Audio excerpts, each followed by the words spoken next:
80s TV Ladies Time. Join us as we explore female-driven television shows from the 1980s and celebrate those who made them. Here are your hosts, Susan Lambert-Haddam and Sharon Johnson. Hi there, I'm Sharon. And I'm Susan. You know, I love hearing stories about how people got started in the entertainment business, particularly if they started in the 1980s. And I like stories about people who shape their own destiny as they reinvent and redirect their lives. Well, I'm hoping we might have a little bit of both today. We have to thank our producer, Miss Melissa Roth, for introducing us to our next guest. Today, we'll be speaking with publicity and marketing strategist Sheryl Main. Sheryl has over 30 years experience in both entertainment and politics. She was a unit publicist for movies like Creed 3, Judas and the Black Messiah, The Expendables, Terminator 3, and The Perks of Being a Wallflower. Before becoming an independent publicist, Sheryl worked as a senior publicist and executive at Warner Brothers Pictures for 9 years. And in between her film work with Arnold Schwarzenegger, she was tapped to be Deputy Communications Director for California during his term as governor.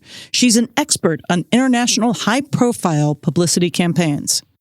Sheryl's a communications consultant and strategist for many organizations, including IATSE and the International Cinematographers Guild. And the last one is where you met her, Melissa, right? Yes, we both served as national executive board members for IATSE Local 600, which is the Cinematographers Guild. Publicists joined the guild. That's why Sheryl and I were together. Well, that's awesome. But if it wasn't impressive enough, all that stuff that she did, Sheryl Main is a true blue 80s TV ladies, which is why we are bringing her on to talk with us today. In the early part of her career, she spent 5 years on the groundbreaking television show Moonlighting, starting as an assistant and working her way up to post-production supervisor. That's impressive. Sheryl, thank you so much for joining us here today on 80s TV Ladies. Oh, thank you for having me. I'm so excited to talk to you guys. Thank you. We are so thrilled you took the time to tell us about your career and your time at Moonlighting. But I want to start in that you were the co-chair of the 2023 Publicity Awards, correct? I think for the last 5 years, I've been the co-chair. Again, on March 8th, this year, 2024. I mean, it's just been a year in the entertainment industry. Yeah. How did publicists do during this time of the strike? COVID kicked it off. And actually, I was in Cleveland when COVID first hit. I was doing a movie called Judas and the Black Messiah. And we were across from Cleveland Clinic, and they started talking about crazy stuff, what was going on, people getting really sick. And so that's when I heard about COVID, but we didn't think much of it until it shut everything down in March of, 2020, was it? Right. Yeah. March 13th for us anyway. And I was working on the morning show, which is a show for Apple. And we just got the call and that's it. So that part was tough, but the studios and the networks, I thought it was amazing. I'd never had this happen before, but like Apple paid us for several weeks. I don't think anybody knew what the hell was happening.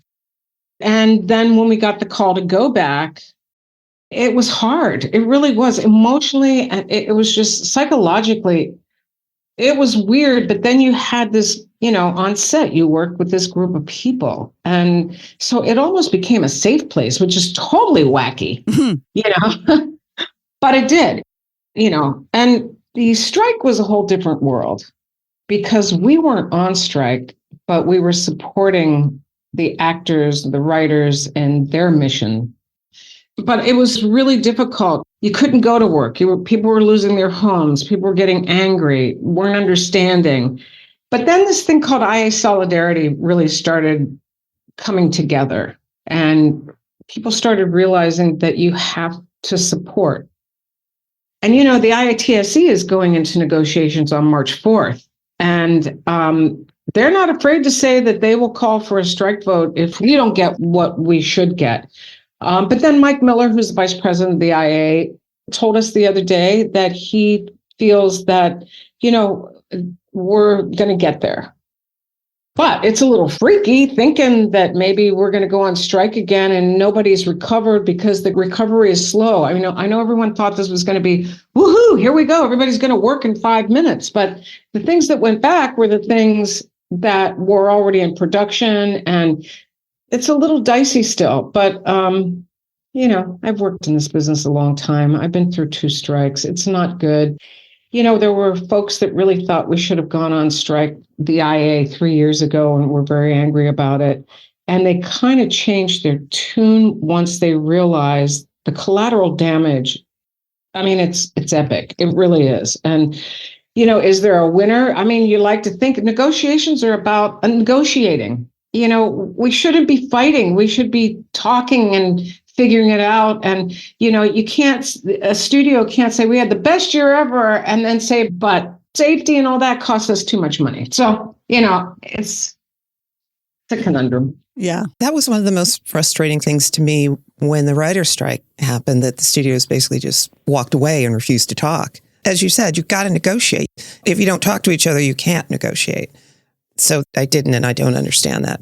But I'd like to think that there's no appetite, especially on the studio side at this point, to go through that again. Yeah. Well, they have a little bit of time, which is good. Yes. But speaking to the producers, I mean, honestly, when somebody came out and said, you know what, let them eat cake, basically. It's like, dude, seriously? No. But that's, so anyway, we're going to see. I think, again, I want to maintain some positivity, and this IA solidarity thing has really come to fruition, and I'm happy about that. I think on March 3rd, there's going to be an IA solidarity gathering in the Valley at one of the parks, and I'm really looking forward to that. Thousands of people could show up, and that's a visual that you can't deny. We're human beings, so yeah. Yeah, being in solidarity makes a huge difference. Well, even the Publicist Awards, we had to find. We've historically been at the Beverly Hilton. They hadn't settled their strike with their workers, and we told them up front that we were not going to go anywhere where workers weren't paid a fair wage. And it's important that we all support each other's fight because, we've seen what happens when we don't. Right. Yeah. So there's that. All right. Well, you are a powerhouse, a unit publicist, an international PR expert, a crisis management expert. What are your favorite parts of being a publicist? Oh, wow. I don't think anybody's ever asked me that before. Well, first of all, I grew up wanting to win an Oscar. I mean, I used to get dressed up. Honestly, I was such a dork, but I would get dressed up and watch the Oscars. And my mom would be like, she'd feed into that. She was all into that as well. But I still believe in the magic of movies. No matter what's going on, if I've seen it happen 20 times, I still stand there and go, holy crap, how did they do that? I like the familial feeling of working on a project. Everyone has the same goal. You don't have to like each other. You don't have to agree with each other.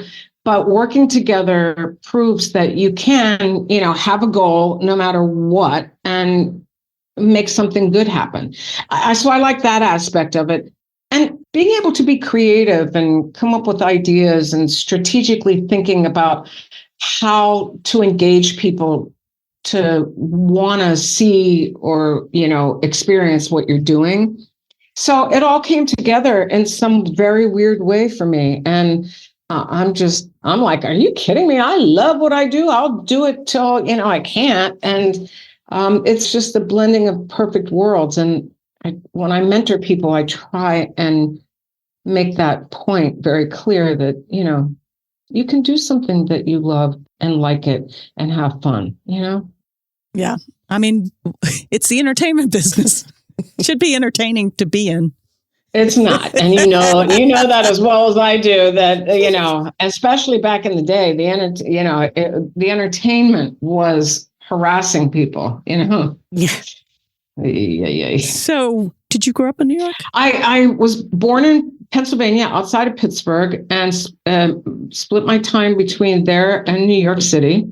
I wanted to go to acting school, and so I went to New York and studied with Uta Hagen, and I was terrible, but I got in the world, and there was an ad in the New York Times that said, director looking for an assistant. And I thought, well, how hard could that be? And so I made an appointment and I went, and it turned out to be John Avildsen, who had directed and won an Oscar for Rocky. And he was looking for an assistant, which I didn't know at the time. You couldn't really keep an assistant, but, I took the job. It was my introduction. It was my first job. And I learned a lot. And then I got the hell out of there and started work as a PA on movies. And so I was a production assistant actually, I was the director's assistant on The Pope of Greenwich Village. But they'd gone through 3 directors, and Stuart Rosenberg, who became the final director, bless your heart, Stuart, but he was a little bit of a misogynist and, told me to go home one day because he didn't like the fact that I had pink jeans on.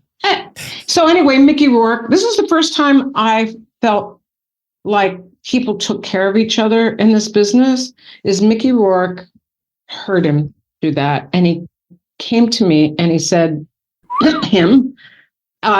you'll come and work with me. You'll be my assistant. Wow. And so that's how, and that forged a relationship with Mickey that, I still see him occasionally. And so, yeah. Isn't that amazing? Like the power that there is in reaching out to somebody in that moment? Yeah. That's huge. And it's always nice to hear people using their power, for lack of a better word, for good and to be of assistance to someone. So that's really great that he did that for you. It happened to Glenn Caron was like that. Mm-hmm. But it happened frequently in my career. But here's the thing I find really interesting. It was always men, never a woman. I wish I could say I'm surprised. That stood up or that took you out? Both. So I think that in itself helped me to want to help women, girls, whatever. I mean, anybody really.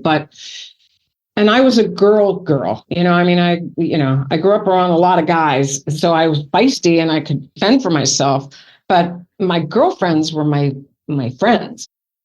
But at any rate, that was that. So there weren't a lot of women at that point in the movie business. No. And so it mattered how you were treated. Mattered to me. And I wasn't afraid to lose my job. That's the worst thing. You don't want to bite back because, I'll get fired. Well, you know what? If that gets me fired standing up for myself, then I'm not in the right place anyway. But it's also on Pope of Greenwich Village. That's where I first learned about publicity. Because Shelley Kirkwood, Gene Kirkwood's wife, was a unit publicist, her and Howard Brandy, who was famous. Howard was a very famous publicist. And they would come to set, and every time they would come to set, everybody was like, ooh, we got to take care of them. And, it just created a hum. And I was like, I wonder what they do. And then, of course, I went up and said, what do you do? And I found out about publicity and I thought that's a really cool job, but it didn't interest me at the time because I thought I wanted to be a producer. And then, so Pope of Greenwich Village, and you worked on another film during that time in New York. Yeah, Pritzi's Honor. Yeah, something big. I was like something Pritzi's big. Honor. Yeah. That's actually how I ended up in California. Okay. Because John Huston, that's set. I can't even tell you. I mean, I learned that I have big balls because I could stand up to Jack Huston and he threw my walkie-talkie away because he didn't want me to tell people that he was coming to set. But John Huston and John Foreman, who was a producer, I don't know. I think they saw me as some goofy girl that, just was very earnest and I would always deliver. And so they were coming to shoot out in LA and they said, if you can find a place to stay, we'll fly you out there and we will pay you. And so my aunt and uncle lived out here in El Segundo, and that's what happened. And you call him Jack. I did call him Jack. Yeah, he called me a pain in the ass. He called me all kinds of things because I don't think he could remember my name, but that was okay. That is fantastic. Yeah. But why did he throw your walkie-talkie? Yeah. Betty Ann Fishman and I were the two PAs on the show. And, we would run base camp basically and then do whatever needed to be done on set. And she was doing something else. So they said, go get Jack. So I went to get Jack. And then, I wanted to be professional. I pulled out my walkie-talkie and I said, walking to set. And as I said, set. And then he grabbed the walkie-talkie and flung it. And he said, don't do that. And I'm like, okay. Yeah. I got to set and they said, where's your walkie-talkie? And I'm like, I'm not sure. But it was flung. So there was that. All right. Oh my God.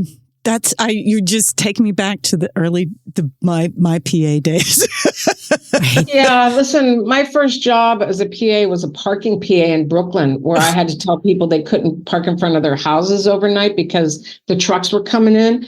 And one guy came out and threatened me and said, I'm going to beat your ass. And I started crying. And he said, what are you crying for? I said, because I'm going to lose my job. And I ended up having spaghetti with him and his wife and 2 kids that night and didn't lose my job. I said, I'm Italian. He said, I'm Italian. So then we were both Italian. That was the end of it. All right. So Jack Houston gets you out to LA. And how do you end up on Moonlighting? While I was out here, somebody said, oh, are you staying here? And I'm like, hell no, I'm going back to New York. That's too many blondes. People are too slow. Nobody's awake. In New York, you have to be awake. You're walking along the street. You have to, you know what's happening. You're aware. You're alive. Here, it's like, la, la, la, la. And it just wasn't my vibe. I couldn't. But they said, well, you could really work a lot if you came out here because, I had a little bit of an attitude and you know what? I have a great sense of humor. And again, I wasn't afraid to do something. And if I didn't know how to do it, I'd figure it out or find somebody that could show me. So I was, resourceful and resilient. And I think that's really important. So ABC Circle Films is who produced Prizzi's Honor. And so I got a call from somebody and they said, there's a new TV show. They just shot a pilot. The actor's going to be very hot. He needs an assistant. Are you interested? And I'm like, yeah, okay. I mean, I'll take the meeting. Why wouldn't I? And so I took the meeting and I walked in the room and I'm sitting there and then this guy walks in and I'm like, Bruno, what are you doing here?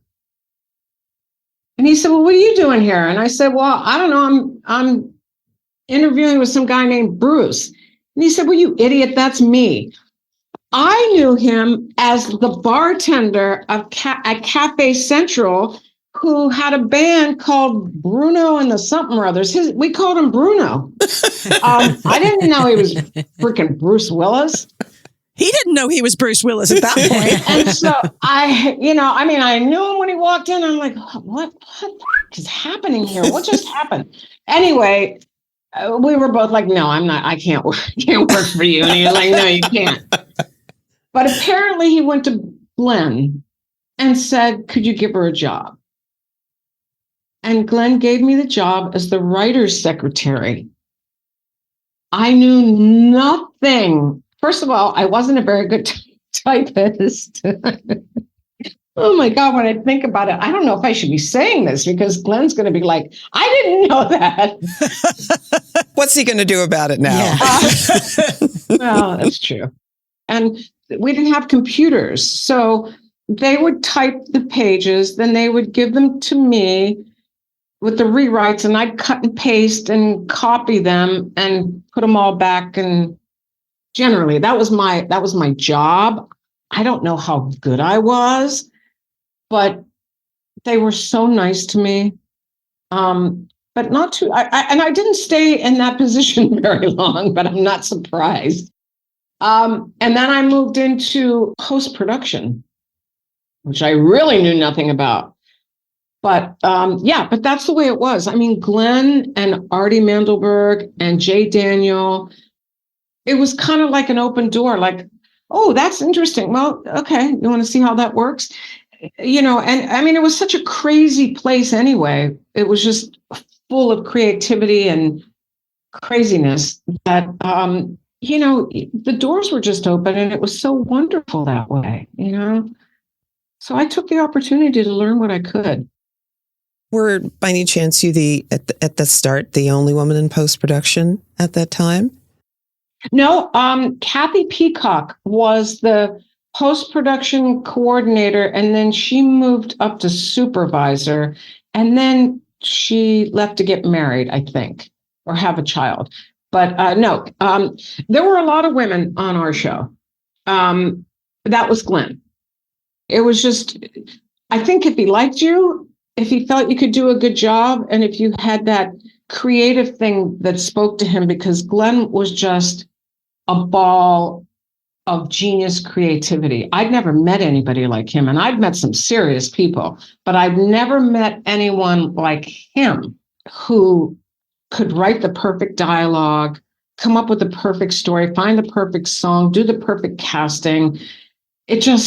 And I'm telling you, when you're somebody like me from Beaver Falls, Pennsylvania, watching that kind of, it really sparks whatever you think you might have had. It just bubbles it up. It sounds incredibly inspiring. I'm so curious because clearly they just gave him a show. Like he hadn't made a show. And then they let him do Moonlighting. Like Sharon and I were like, how did they do that? Yeah, well. How did they do that, Sheryl? It was all meant to be. It was just symbiosis in full effect, how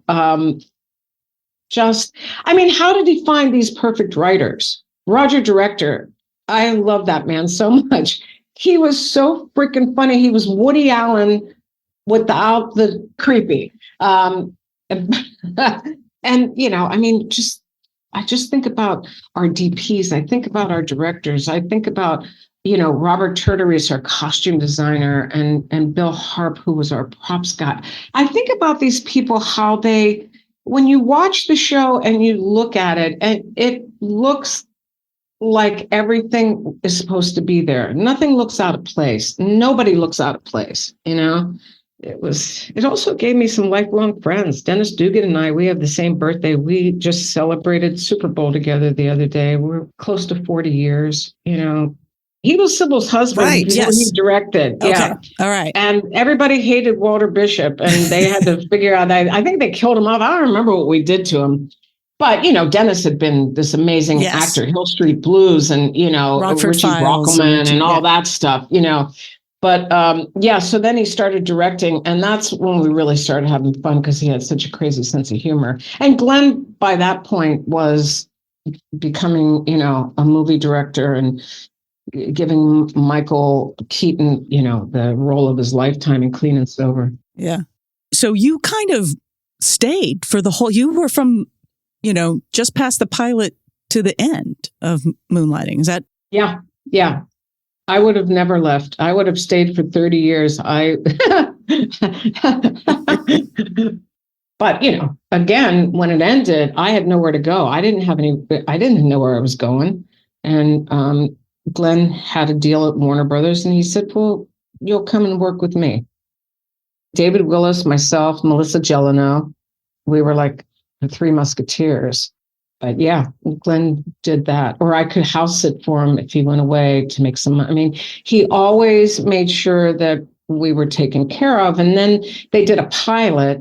Artie and Roger Director did a pilot called Mimi and Me. And I worked on that. And then when that ended, it was like I had nowhere to go. And Warner Brothers said, well, you can work here if you want to be a temp, but that's a whole other story. So what was it like working in post-production on Moonlighting? Because in talking to Glenn, it clearly was all over the place in some respects, let's say. Well, production was interesting simply because they'd be sitting on set waiting for pages. I mean, for post-production, I think I was never so tightly wound as I was the night we literally transmitted the show from ABC directly to New York because there was no time to do whatever. So that one was basically live. It was to us. It was, yeah. And that was like, okay, I don't think we're supposed to do that. But we did it and it was successful because Glenn believed in it, honestly. You know what I mean? And he told us, oh, don't worry about it. That was Glenn. He was so laissez-faire about it. Was like, I know he must have been biting fingernails or pulling his hair out behind closed doors, but he'd walk around, the office with his hands in his pocket and you could hear the change jingling. I thought, okay, I said to Melissa, he's thinking about something, And it's like, okay, they need the pages. They can't do anything. And then the pages would go flying down to the set. Post-production, I think back to the editors like Neil Mandelberg and Chris and Phil Neal. I mean, they pulled all-nighters. They would sleep in the editing room to get the show on the air. But that's how committed everybody was. And that's how hard everybody worked to make sure that we succeeded and that Glenn succeeded, and it was really, that's really kind of why it was so wonderful. We've just started talking to people from Moonlighting, but it definitely seems like it was like a really fun circus you guys were all doing. Yeah, we created a circus. Listen, one night, I don't know what happened or how it happened, but I remember Clive, our transpo captain. The next thing I knew, a few of us were in Sybil's motorhome driving down, having a party, driving down Pico Boulevard after we wrapped. We did a parade. It was Curtis Armstrong Day. We did a parade on the lot. I think I have video somewhere, but it was, yeah. We had people with cheerleaders. Sybil was Bruce. I mean, it was, yeah, that's what we did. Yeah. It sounds like for all of the stress and drama of getting the show on the air sometimes, there was still this opportunity to just have some fun. Yeah. That's fantastic. Well, and Bruce made it fun. Bruce was so fun.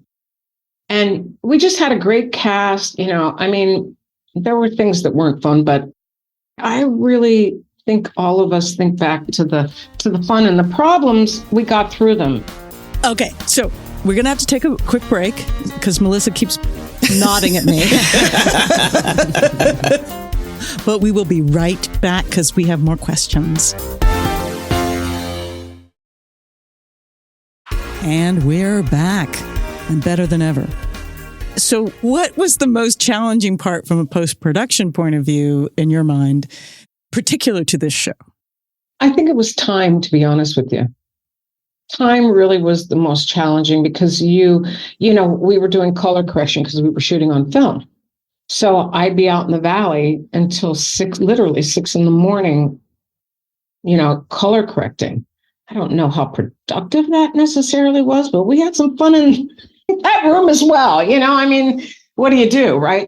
But the answer for me is time because there wasn't enough of it and people got burnt out and, we had to deliver. If you didn't, there was no show. If it wasn't right, Glenn, oh boy, it has to be right, So there were a lot of challenges, but everything we work on is challenging. It's just that back in Moonlighting days, we didn't have all the computers and all the technology that, even though it complicates things, it makes a lot of things simpler. But we had such good people that you rarely worried about the quality. I mean, sometimes we'd have a director who should have not been directing, And, trying to cut around that, that's the editors. Me, I was just there to finesse things and make it really look good and find some music and, but it was really on the editors. They performed some real magic. They did. They really did. And the music, speaking of the music, Glenn said 300 needle drops in the 60 episodes. That was all Glenn. I started working with the editors and Artie, our producer, on music. But Glenn set the tone because the way you get music was interesting because I didn't know how to do that. But Glenn, I remember, needed Sympathy for the Devil by the Rolling Stones. And it had just come out on CD because CDs were fairly new. And he said, can you get that for me? And I'm like, yeah, I don't know. I mean, what the hell is a CD? So, but I used to listen to K-Rock. So I called the radio station. And Jed the Fish, who was a very famous DJ at the time, answered the phone. And I said, hi, I'm calling. My name's Sheryl. I'm calling from Moonlighting. He goes, where? I said, Moonlighting. He said, that's my favorite show in the world. I said, oh, I need a CD of Sympathy for the Devil. He brought it over the next day. And then he became our biggest fan, always talked about Moonlighting. Freddie Snakeskin DJ'd a couple of our parties, anyway, yeah. Oh, my God. The power of TV. Right. I was just thinking of the 80s. I'm so glad you did this. It's so funny. That would not happen now. No, that's a great story. Nobody's at the radio station anymore, right? Starting from there, but no one's at any office apparently. Well, but radio is all corporate and fed in from somewhere else, and they rarely. Anyway, we could go on for days about that too. But that's the beauty of the podcast too. We can talk as much as we want. Yeah, I love editing. Editing is our friend. And you talked about Dennis Dugan and Glenn Gordon Caron. What other relationships came out of Moonlighting for you? David Willis and I stayed in contact.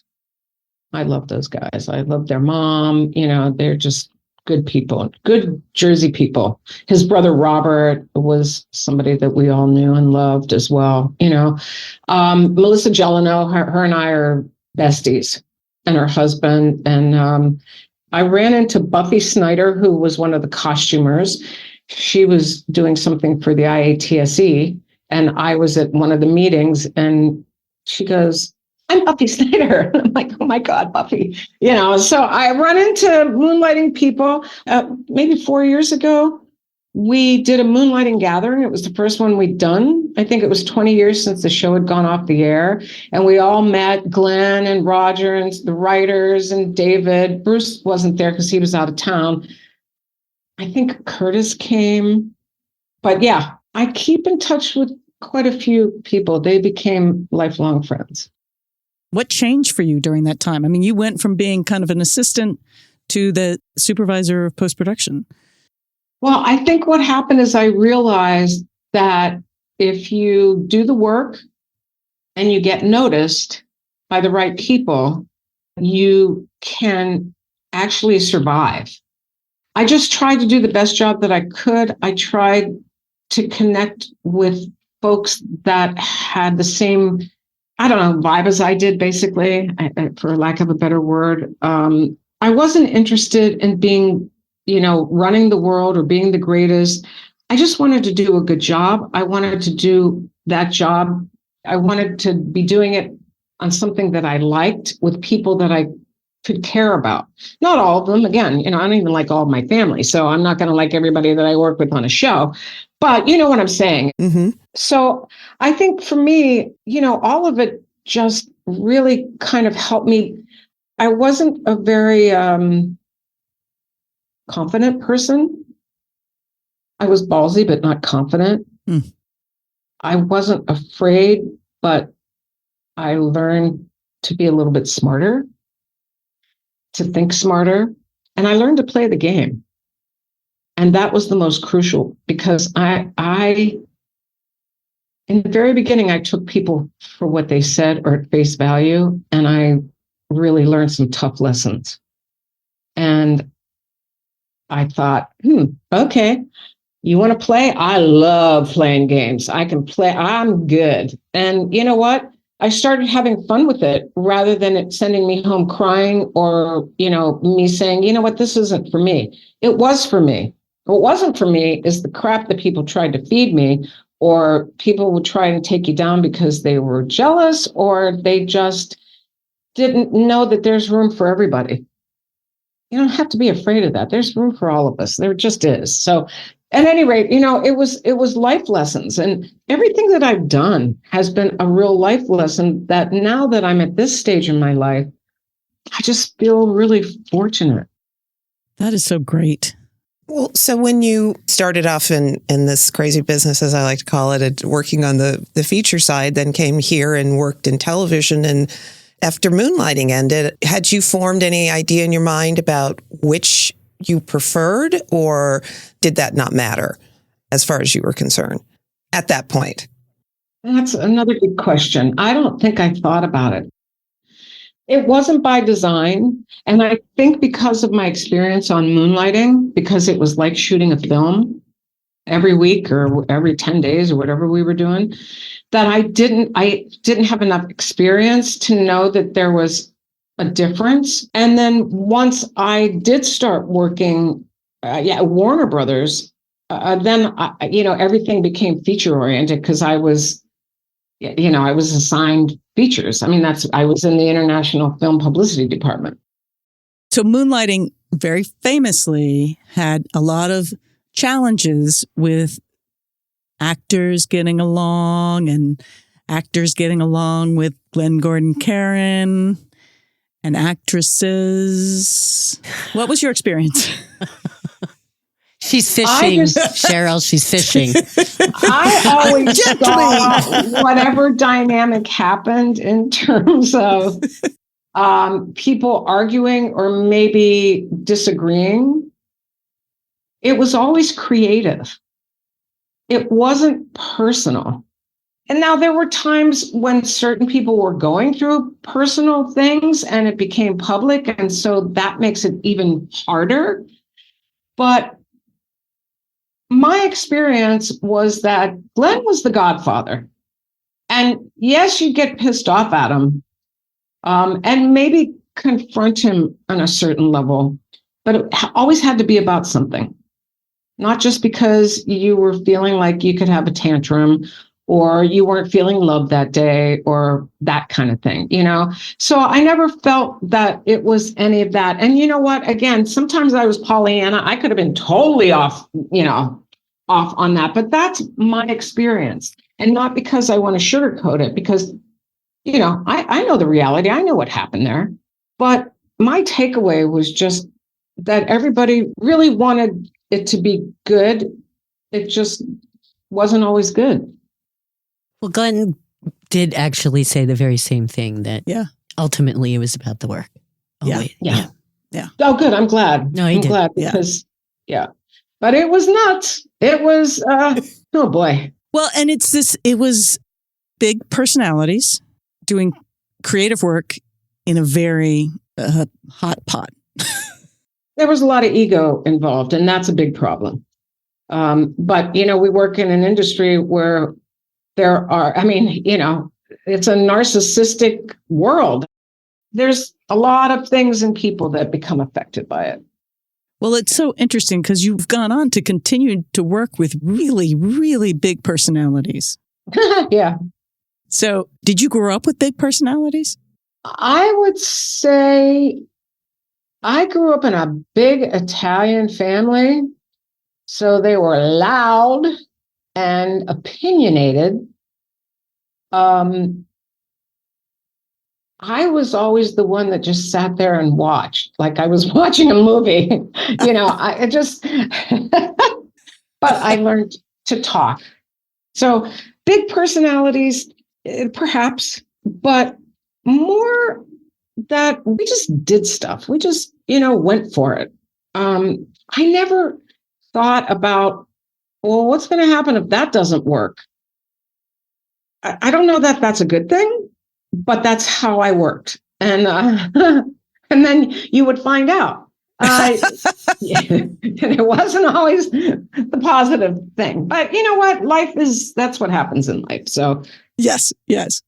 All right. So let's talk about your transition to publicity and what drew you there. Again, I was having the best time. Glenn's deal closed and everybody left the Warner Brothers lot. Warner Brothers said, oh, if you want to be here, you can go into the temp pool. I did not know what that was. I had been a post-production supervisor. If there had been another season, I would have been associate producer, right? Yeah. And I thought, oh, okay. Warner Brothers, I'm on the lot. Okay. Ooh, okay. So they called me and said, we have a job for you in the glass building, which was a new building, and you'll be a receptionist. And I'm like, okay. So I went and I sat in this big desk. The phone never rang. Nobody ever asked me anything. I was there for 3 days and it was just people moving. And I'm like, oh, I would go home and cry, honestly. And, I would think to myself, you were the post-production supervisor of Moonlighting. Aside from that, I was like, but I don't know what to do. I did not have a plan. So I didn't have, okay, well, I don't need to do this. I can go do that. I was letting things carry me along. And it's when I realized that sometimes you have to take a few steps backwards to go forwards, because I got a call from the temp girl and she said, I have a job for you. It's open-ended, but it's in international publicity. I'm like, okay, I didn't really know what that was, but I like international. And I knew a publicist, Shelley Kirkwood from the Pope of Greenwich Village days.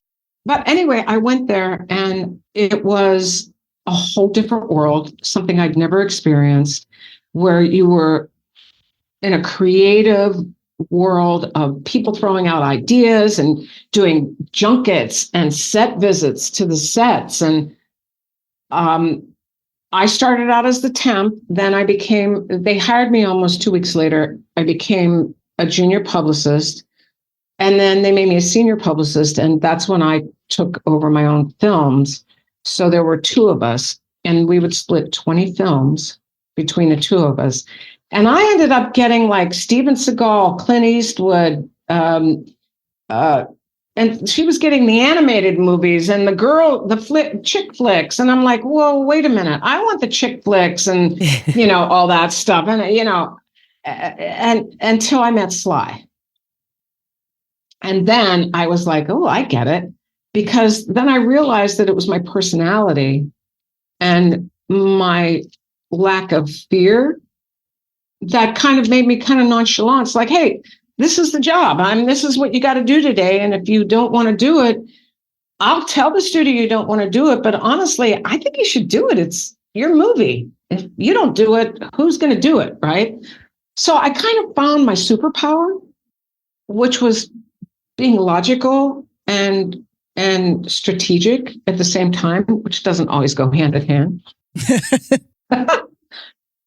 And so, yeah, I had a blast at Warner Brothers. I traveled the world. And I met Arnold Schwarzenegger. And then everything really changed. Yeah. Yes. So let's just for our listeners, we're talking about Sylvester Stallone. Yeah. Oh, I'm sorry. Yeah. That's okay. It's okay. I'm enjoying it. And, and Arnold is Arnold Schwarzenegger because, of course, two biggest action stars in history. And me. And you. And you. It's hilarious. But it was kind of what I had carved out for myself without knowing it. Actually, somebody else carved it out for me. Putting people together wasn't an organic thing. It was a strategic thing, I guess, and so, yeah. I lucked out. I hit the jackpot.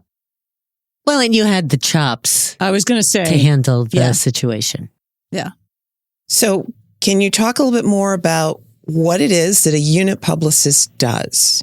So before COVID and whatnot, we would coordinate the set visits where you'd actually bring pressed to the set, and they would do interviews, and with the talent, you'd cycle them in and out, and you could create events like on 300 when I was in Bulgaria, and they were bringing the Hollywood Foreign Press, now the Golden Globes folks, over to do the interviews with the talent. It was like I got to create. I asked the costume designer, "Can you give me some wardrobe and can we have some props and can we do this?" And we created a whole experience. So that was fun. I got to do that on Terminator and on Expendables. And, I realized that, wow, you get to use your creative juices to help the studio sell the product while you're in production. Because once you're out of production, you can't go back, and that's why we have behind the scenes. They call it EPK. It's kind of a misnomer, but we have DP shooting stuff behind the scenes, and you have the unit photographer who captures these beautiful, wonderful images. And then you have the unit publicist that coordinates all of that and takes what the studio wants and makes it happen within the confines of the production, because each production is really different. All the talent is different, what they want, what they don't want, what they'll do and what they won't do. Not every producer or director understood the value of capturing all of that information, in production. And the unit publicist's job is to make sure that you gather this content, you create this content, but you don't impact production, that everybody feels comfortable. So, that's the part of the job. We write the production notes as well. So we tell the story from being on production point of view and getting quotes and anecdotal stuff that you wouldn't really know about if you weren't there. So that's kind of in a nutshell. I don't know that that's a great explanation, but I told you all the fun things. Yeah. As the unit publicist, would you be the one that comes up with the plan for the content you want to get and how you want to do it? Like you mentioned the arrangements you made on 300. It's a partnership with the studio. Mm-hmm. So, they'll say, this is what we're hoping to get. And then you let them know what the constraints are for that, or what you can make happen, or give some alternative ideas, if that won't necessarily work. So it does become where you work most of the time very closely with the PR departments at the studios and the personal publicists. Because you can't really do anything with talent without the personal publicist being involved, and nor should you. But it really is a collaboration, and I love that part of it as well. And so you have to know when to, speak up, and also when to shut up. There's that. I'm usually good at one of those. I usually get both of them at the same time. Well, and also then you have to keep up with production schedule just in case there's something exciting happening, actually, stunts or music or whatever. If there's something exciting happening on the day, you have to be there to cover it. Exactly. Yeah. And I think that's one of the reasons I became such a good unit publicist, is because I had the background of how a studio works and what they need to function. And, to me, that was a gift being at Warner Brothers, because, when I started working with unit publicists, I thought, oh, yeah. And then when I became one, I'm like, oh, yeah. It all helped. That's great. It really did. There was always something that I could take away that I think just made me smarter in terms of how I could function on set. And what were some of your favorite projects that you worked on, both at Warner Brothers as an executive and then in your early days? Well, at Warner Brothers, I was so lucky. I worked on Unforgiven, which blew my mind. I worked on Fearless, which was a movie that haunts me still. It was Jeff Bridges about an airplane crash. Mm-hmm. And I'm blanking. Rosie Perez. Powerful movie. I really had fun at Warner Brothers because I was people like Nancy Kirkpatrick, who she's the reason I met Arnold. But they would look at the slate and say, well, I think she'd be better at this one, doing this one than this one. I got some lightweight stuff and I wasn't very good at it. I need a challenge. I have to say it. I want a challenge. I want somebody to like make me go for it. And, I like people to tell me no so that I can go, oh yeah, That was your training for Moonlighting. Yeah, well, there's that. Yes. But speaking of fearless, I remember that scene where he is going to prove to her that she couldn't have held her baby and runs in the like. I will always remember that scene. Yeah, yeah, so vividly. Peter Weir. Yeah. You've also worked with some young stars or unknowns or people that were just popping. I mean, it sounds like your favorite is the big gorillas. But what's it like? What's your approach different when you have sort of Schwarzenegger versus a kid who did a great Sundance film and now is, doing their next? Or I don't think that for me there isn't a difference. It's a movie. It's there's a job to be done, and I generally really really am fond of the people that I'm working with. I mean, The Perks of Being a Wallflower was probably I forgot about that, and I loved working on that movie so much. And the kids, as I called them, Emma, she was one of the biggest stars ever. And Ezra was the sweetest, kindest. The whole cast looked up to him because he was such a good actor. Yeah. He was so good that, we all fell in love with him. And, but I think I do a little more mentoring with them. Like I did some media training with most of them, but my approach, honestly, is they're all actors. Because I think if I thought about it, I'd get freaked out. If I think, okay, that's Arnold or that's Sly, these are people I'm like, but I don't. It's my actor that I'm working with, and they need to do a job, and I need to do a job. And so I think that's kind of what gets me through. Really, again, I get caught up in the movie making because that's, I'm just always just so in awe of the work that they do, seriously. Are there ways in which the work that you do has changed for the good or for the not so good over the years? Well, I think some of the change was our fault because, there are only maybe 50 unit publicists. I mean, in the Guild, I think there's around 300 publicists that includes studio and whatnot. Unit publicists are very, very, very small. And our skill set is different.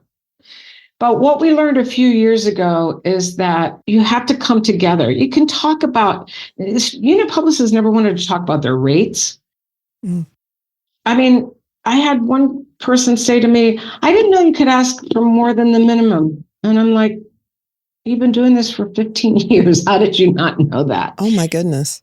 Yeah, stuff like that, right? Yeah. So we have become much more cohesive as a group now, where we communicate more. We started the Unit Publicist Council within the Guild so that we had a voice. We're the only ones that work on set. We're the only on-call employees. We get affected when there's a shutdown. The studio doesn't. The studio pubs, they work. And bless their hearts, I'm glad they do because they contribute to the health and the pension. Our healthcare stays strong because of, the people that work for years, and contribute. So, but yeah, we're learning to talk more about what we do and to fight back when they want to bring on a social media person with an iPhone to not only do my job, but to do the unit photographer's job. And that's a hell no. Well, but they belong to the actor. Well, then the actor needs to hire somebody and the job will get done.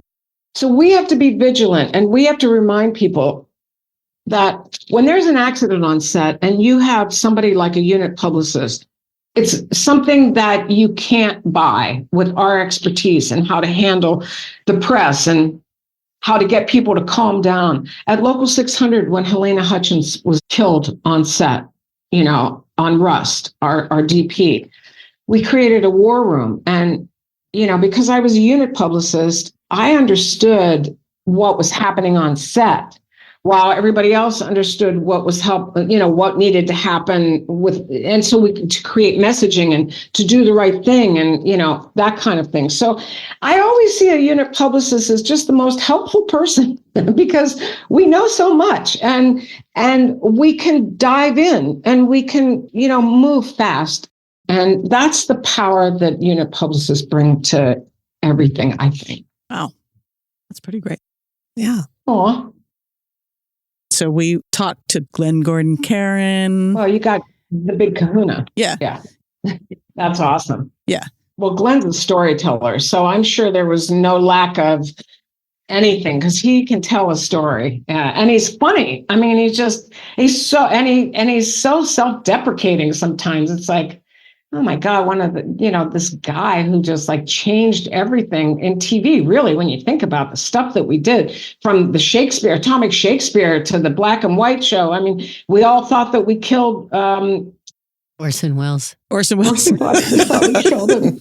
We did. We thought we killed him. No. We felt so bad he died right afterwards. Well, you gave him one last. I think he lived a little bit longer just to do Moonlighting. Ooh, I'll tell you. So you were on set with Orson Welles.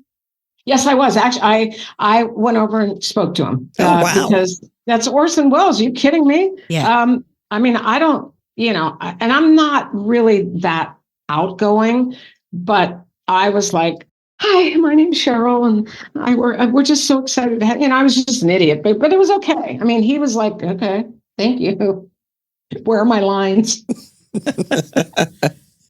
We were all so mesmerized, But that was Moonlighting. That was Glenn. I mean, the Billy Joel song, and then he had, the dancer Stanley Donen, and I mean, holy crap! I mean, the crap that was going on, and we're like, our heads are exploding. Yeah, and looking back on it and remembering just how different it was from anything else that there was on television for a long time, and nevertheless, the audience just loved it. Really, really loved it. I mean, I can't tell you as we've been meeting some of the people that as we tell them about the podcast or and everybody says, are you going to do Moonlighting? Wow. Before this came It is so unusual. Wow. Yeah. I mean, they really broke the fourth wall. There's a lot of things I don't know that anybody has done since. And, anyway, it's. I don't think they could. And I don't think, I mean, listen, there were conversations with the studio. I mean, when you're spending $1 million or whatever, you get some serious conversations and, you see when the door slams and Glenn's in his office, like, okay. And then he'd come out with hands in his pockets, jingling the change and, everything was fine because they knew they bought into a creative process and we delivered 90% of the time. Mm-hmm. There were a couple episodes that just because of what was happening, it just became really hard.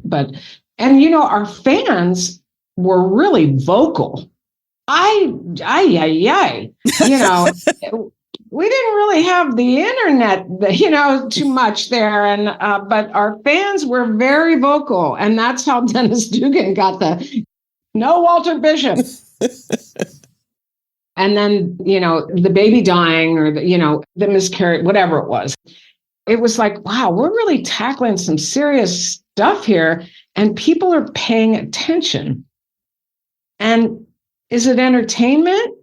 To a certain extent, but it was, I don't know, it was also life lessons, Because that show just was so singular. There is a lot of heart to the show. It is very sincerely done, both in its goofiness and in its loveliness. Yeah. And willingness to go places and do things because somebody had an idea. This is great. Let's try this. It really was like, let's go out to the barn and put on a show. Exactly. Yes. And we did. And, So again, I mean, when you have that kind of experience, it really stays with you forever. It just does, because it really informs so much. And if I hadn't had that, I'm not sure I really could have been able to sustain a career in this business, but I was fortunate. The people that came into my life always made me feel like I belonged there and I could do it, and that I was a part of something that I'd be really proud of. Wow. I mean, that's a bonanza. Wow. Oh, that's very nice. I know he's not that well, but were you keeping up with Bruce Willis? Did you guys stay friends? I hadn't seen Bruce. I'll tell you, the last time I saw Bruce was on Expendables. And we came to Los Angeles and we did a scene in a church with Arnold, Bruce, and Sly. And it's the three guys that impacted. If Glenn had been there, it would have been the four, right? But they all had impacted my career and my life in different ways, but very, very much so. And I have the greatest picture of the three of them. I'm standing with the three of them.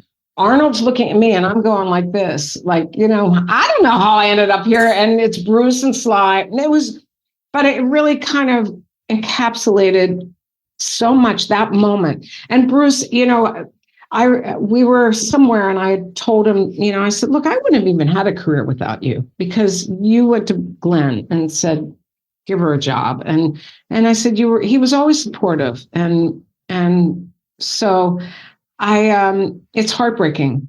This is a guy who could memorize his lines in a minute and who was just a craftsman with words. Glenn's a wordsmith, but Bruce knew how to craft those words and turn them into a character. And that part is heartbreaking because it just doesn't seem very fair, does it? No. Because, yeah. It's tough. Hard stuff. Speaking of hard stuff, you went and worked for the governor's office. Yes, I did. Yeah, that was out of left field. I'm telling you, another one of those things. That was not on my bingo card, but I went. So, do you really get a call? Yeah, from your friend Arnold? Yeah, I had been at his house for his birthday party, and he told Bonnie and myself and Maria that he wasn't going to run. And we were like, oh, thank God, because we were getting ready to go do another movie, right? And then the next day he went on Jay Leno and said, I'm running.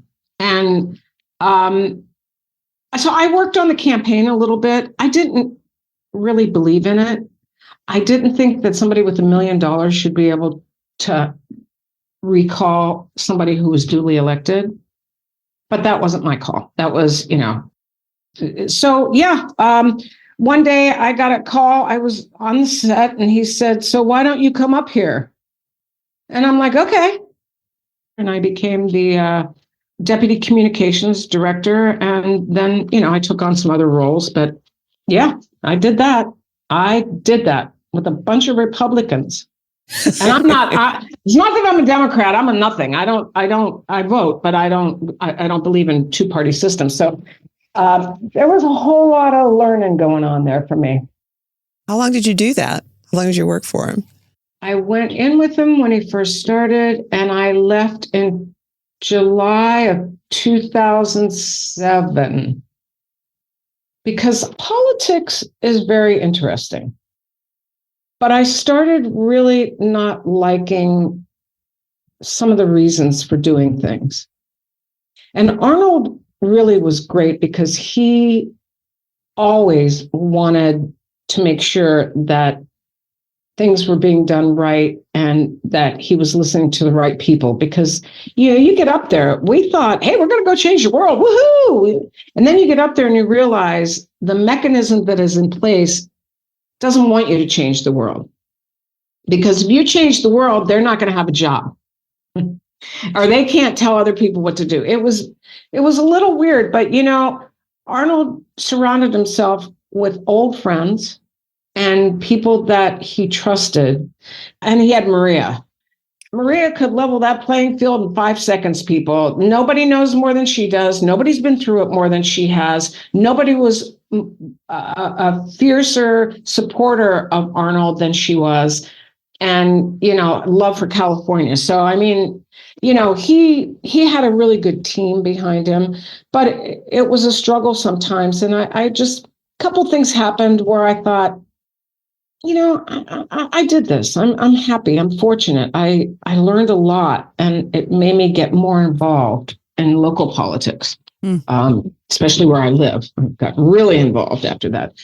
So, I enjoyed it.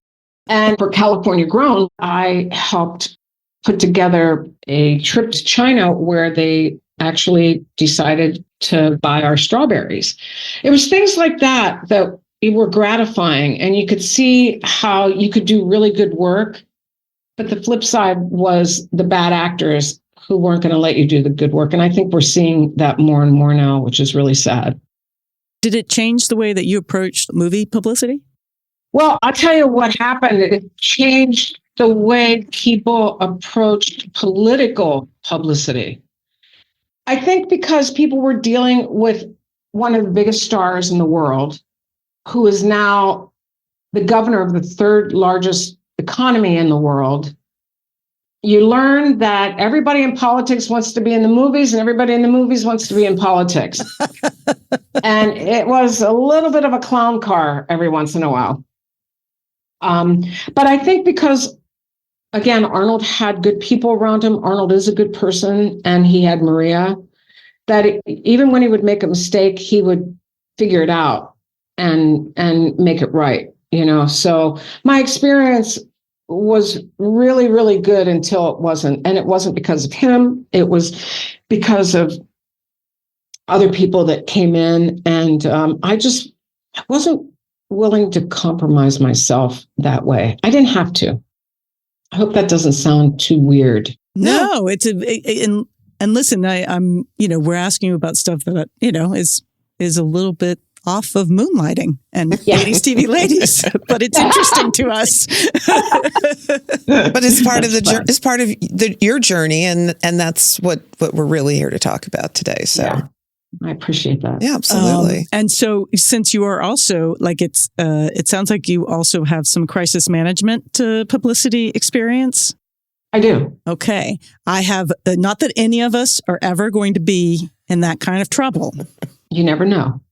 But what's your top advice when things go wrong in a public way? Well, it depends. But most of the time it's don't say anything until we can figure out what you need to say, if anything. Yeah, very good advice. People think they have to respond. Right. And that's where you get in trouble. When somebody asks you a question, first of all, you have to ask yourself, do I need to answer this? Do I need to answer it now? And, why? I mean, where's it going to get you? But again, people get nervous. Sure. And they get anxious and they think they can be helpful. That's when you really get nuts. Any other amazing ladies that you worked with? Who's the most fun, most surprising? You know what? I fell in love with Elise Beasley. She just was that kind heart, and she was Agnes DePesto. I don't know how Glenn figured that one out, but she was Agnes DePesto. And Melissa Gelano, who was the producer's assistant, who knew, she was there from day one. And she's, amazing. And Deb Frank, smart, great writer. We had a nice group of women on that show. We really did. Like I said, Glenn, it wasn't a guy show. On set, it wasn't all guys. It was, we didn't have any female DPs or directors, but, back in the 80s, that wasn't going to happen. But you did have a lot of ADs. Yes. Female ADs. So somebody was doing that on purpose. Yes. And it worked because that's what you need, right? Any stories we haven't heard? Because we apparently have to stop talking. No, we should stop talking because the stories you haven't heard are the stories I can't tell. Right. What are you doing now? What's coming up? I am the communications consultant for the International Cinematographers Guild. I also am the publicist for the California IATSE Council, and I'm doing media training for the IATSE for their surrogates who will be out there speaking about the contract negotiations. Oh, that's excellent, Sharon. Yeah. I also work with Stone Cold Steve Austin, who I met on Expendables. I love him. Oh my God, I love that guy. So yeah, that's me. Well, thank you so much for taking time with us and telling all your stories. And it's just so great to meet you through Zoom. Oh, God, I just love you guys. I mean, seriously, I think this is so great. I'm like embarrassed that you asked me. I'm like, boy, you couldn't find anybody else. Oh, no, Cheryl. You're an important 80s TV lady. Absolutely. You're our first publicist. Exactly. Our first post-production. Oh, you guys are awesome. Melissa, Oh, thank you so much. All right, guys. All right. Peace out. For today's audiography, check out the Moonlighting podcast at moonlightingthepodcast.com. And the hosts of that podcast, Grace and Shauna, have just come out with a new book, Moonlighting, an episode guide. Check it out. Thank you all so much for joining us here at 80s TV Ladies. Get ready for more moonlighting strangers that we meet on the way. Who knows who'll show up, but our next episode will be featuring our delightful friends who keep us very much on our toes, the 90s TV babies. Tune in. As always, we hope 80s TV Ladies brings you joy and laughter and lots of fabulous new and old shows to watch, all of which will lead us forward toward being amazing ladies of the 21st century.